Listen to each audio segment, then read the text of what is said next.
અરે સ્કૂલના દિવસો યાદ કરો તો, જેવો ટીચર ક્લાસમાં પગ મૂકે ને આખા ક્લાસમાં એકદમ પિન ડ્રોપ સાયલન્સ. ક્યારેય વિચાર્યું છે કે આવું કેમ થાય છે? શું એ ફક્ત ડર છે કે પછી એની પાછળ કોઈ ઊંડું મનોવિજ્ઞાન કામ કરે છે? તો જો, એ જે શાંતિ છવાઈ જાય છે ને, એની પાછળ ડર તો છે જ, પણ એની સાથે સાથે કામ કરે છે મનોવિજ્ઞાન. તો ચાલો આજે આપણે આ જ મજેદાર વિષયને એકદમ પાયાથી સમજીએ. મનોવિજ્ઞાનનો અર્થ, એની વ્યાખ્યા અને એનું સ્વરૂપ. અને હા, પરીક્ષા માટે આ બહુ જ અગત્યનું છે, એટલે બરાબર ધ્યાન આપજો. તો આપણી આજની સફરમાં આપણે શું શું જોવાના છીએ? સૌથી પહેલાં તો આપણે એ શોધીશું કે આ સાયકોલોજી શબ્દ આવ્યો ક્યાંથી. પછી આપણે કેટલાક મોટા મનોવૈજ્ઞાનિકોને મળીશું અને એમની વ્યાખ્યાઓ યાદ રાખવાની જોરદાર ટ્રિક્સ શીખીશું. એ પછી આધુનિક મનોવિજ્ઞાન કયા 3 થાંભલા પર ઊભું છે એ જોઈશું. અને એ પણ જાણીશું કે આ વિષય વિજ્ઞાન છે કે ખાલી ગપ્પા મારવાનો ખેલ. અને છેલ્લે એવા પોઈન્ટ્સ જે પરીક્ષામાં સીધા માર્ક્સ અપાવશે. ચાલો ત્યારે ટાઈમ મશીનમાં બેસીને થોડા ભૂતકાળમાં જઈએ અને જોઈએ કે આ આધુનિક વિજ્ઞાનના મૂળ ક્યાં છે. આપણું પહેલું ડેસ્ટિનેશન, સાયકોલોજી શબ્દનો જન્મ. ખબર છે, આ સાયકોલોજી શબ્દ છે ને, એ ગ્રીક ભાષાના 2 શબ્દોનું મિશ્રણ છે. પહેલો શબ્દ છે સાયકે, એટલે કે સાયકી, જેનો અર્થ થાય છે આત્મા. અને બીજો શબ્દ છે લોગોસ, એટલે કે લોગોસ, જેનો અર્થ થાય છે વિજ્ઞાન. તો શરૂઆતમાં મનોવિજ્ઞાનનો સીધો સાદો અર્થ હતો આત્માનું વિજ્ઞાન. પણ સમય જતાં મનોવિજ્ઞાનનો અભ્યાસ બદલાતો ગયો.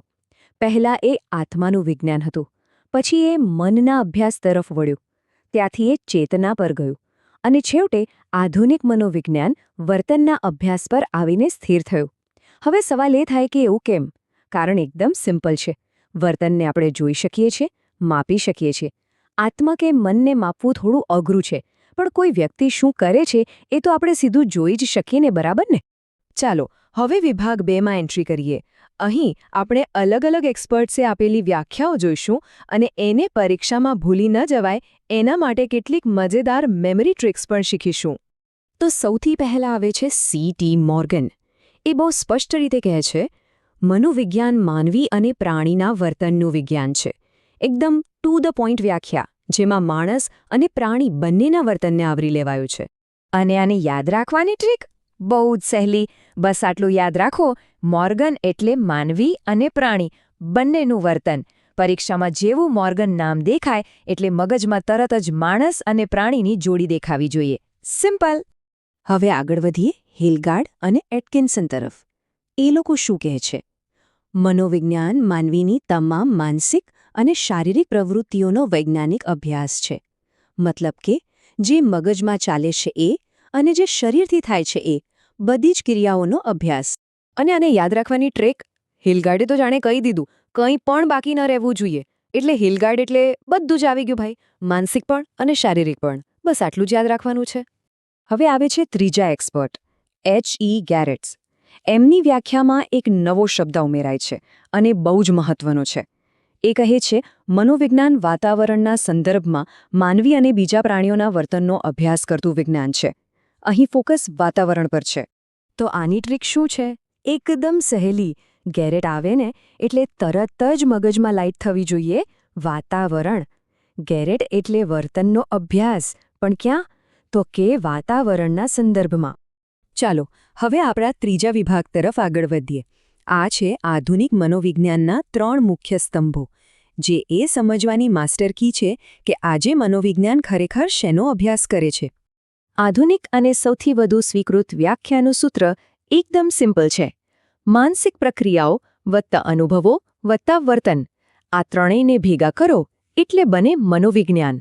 ચાલો હવે એક પછી એક આ ત્રણેયને બરાબર સમજીએ. પહેલો સ્તંભ છે માનસિક પ્રક્રિયાઓ. આને સમજવા માટે બસ પરીક્ષાનો દિવસ યાદ કરો. મગજમાં જાણે એક વોટ્સએપ ગ્રુપ ચાલતું હોય. એક મેસેજ આવે, અરે આ સવાલ તો પાક્કો આવડશે. તરત બીજો મેસેજ આવે, પેલો દાખલો ભૂલી તો નહીં જવાય ને? અને ત્રીજો તો વળી પૂછે, પેપર પતે એટલે નાસ્તો શું કરીશું? બસ મગજની અંદર ચાલતી આ બધી ગડમથલને જ માનસિક પ્રક્રિયા કહેવાય. બીજો સ્તંભ છે અનુભવો. અનુભવ છે ને એ બહુ અંગત વસ્તુ છે. એ દરેક માટે અલગ હોય. દાખલા તરીકે એક જ લેક્ચર ચાલતો હોય, એક વિદ્યાર્થીને લાગે, વાહ, શું મજા આવે છે. જ્યારે એ જ સમયે બીજો વિદ્યાર્થી ઘડિયાળ સામે જોઈને વિચારતો હોય, યાર, રિસેસ ક્યારે પડશે. જગ્યા એક, સમય એક, પણ અનુભવ તદ્દન અલગ. અને હવે ત્રીજો અને સૌથી ઇમ્પોર્ટન્ટ સ્તંભ, વર્તન. યાદ છે આપણે એકદમ શરૂઆતમાં વાત કરી હતી? અહીં શિક્ષકનું ક્લાસમાં આવવું એ છે ઉદ્દીપક, અને એ જોઈને બધા વિદ્યાર્થીઓનું શાંત થઈ જવું કે ઊભા થઈ જવું એ છે પ્રતિક્રિયા, એટલે કે એમનું વર્તન. આ એવી વસ્તુ છે જેને આપણે સીધી રીતે જોઈ શકીએ છીએ. હવે આવીએ આપણા ચોથા વિભાગ પર. એક મોટો સવાલ: મનોવિજ્ઞાન એ માત્ર અંદાજો લગાવવાની રમત છે કે પછી એ એક પાક્કું વિજ્ઞાન છે? ચાલો જાણીએ કે મનોવિજ્ઞાન કેમ કોઈના અંગત વિચારો નથી, પણ એક પ્રોપર રિસર્ચવાળું ક્ષેત્ર છે. તો મનોવિજ્ઞાનને વિજ્ઞાન કેમ કહેવાય? કારણ કે એ કોઈના મનની વાત નથી કરતું, એ વૈજ્ઞાનિક પદ્ધતિ વાપરે છે. એમાં તથ્યો હોય છે, પુરાવા હોય છે, એમાં જે પ્રયોગો થાય છે એને વારંવાર ચકાસી શકાય છે. એટલે કે એ અટકળો પર નહીં, પણ નક્કર પુરાવાઓ પર આધાર રાખે છે. આથી એ માત્ર કોઈનો અભિપ્રાય નથી, પણ એક સાચું વિજ્ઞાન છે. અને હવે આવીએ આપણા આજના સેશનના સૌથી મહત્વના ભાગ પર, વિભાગ 5. આને કહી શકાય બ્રહ્માસ્ત્ર. અહીં જે પણ માહિતી છે એને બરાબર મગજમાં ફિટ કરી દેજો, કારણ કે પરીક્ષામાં આમાંથી સવાલ આવવાના ચાન્સ સૌથી વધુ છે. ચાલો ફટાફટ રિવિઝન કરી લઈએ. મુખ્ય મુદ્દાઓ: મનોવિજ્ઞાનની શરૂઆત આત્માના અભ્યાસથી થઈ અને વર્તનના અભ્યાસ સુધી પહોંચ્યું. એના 3 મુખ્ય આધારસ્તંભ છે: માનસિક પ્રક્રિયા, અનુભવો અને વર્તન. વર્તન એટલે ઉદ્દીપક સામે અપાતી પ્રતિક્રિયા. અને છેલ્લે, મનોવિજ્ઞાન એક વિજ્ઞાન છે, કારણ કે એ વૈજ્ઞાનિક પદ્ધતિનો ઉપયોગ કરે છે. એક્ઝામ એલર્ટ, આ લાઇન પર ખાસ ધ્યાન આપજો. સૌથી સામાન્ય અને સ્વીકૃત વ્યાખ્યા આ 3 તત્વોને જોડે છે. મનોવિજ્ઞાન એ માનસિક પ્રક્રિયાઓ, અનુભવો અને વર્તનનો અભ્યાસ કરતું વિજ્ઞાન છે. આ વાક્ય બરાબર ગોખી લેજો, પરીક્ષામાં આ 100% પૂછાઈ શકે છે. ચાલો હવે થોડી પ્રેક્ટિસ થઈ જાય. પહેલો સવાલ: ગ્રીક શબ્દ સાયકી એટલે કે સાયકીનો અર્થ શું થાય? તમારા ઓપ્શન્સ છે: એ વિજ્ઞાન, બી મન, સી આત્મા કે ડી વર્તન. ચલો વિચારો, યાદ કરો આપણે શરૂઆતમાં શું વાત કરી હતી? અને સાચો જવાબ છે સી આત્મા. Very good. બીજો સવાલ: કયા મનોવૈજ્ઞાનિકની વ્યાખ્યા વાતાવરણના સંદર્ભમાં વર્તન પર ફોકસ કરે છે? ઓપ્શન્સ છે: એ સી.ટી. મોર્ગન, બી એચ.ઇ. ગેરેટ, સી હિલગાર્ડ કે ડી ઉપરોક્તમાંથી કોઈ નહીં. યાદ છે આપણી મેમરી ટ્રિક? વાતાવરણ સાથે કોનું નામ જોડ્યું હતું? અને સાચો જવાબ છે બી એચ.ઇ. ગેરેટ. ગેરેટ એટલે વાતાવરણ. જો આ બંને સવાલના જવાબ આવડી ગયા હોય તો સમજો કે તમારી તૈયારી એકદમ સાચી દિશામાં છે. બસ આ જ રીતે મહેનત કરતા રહો.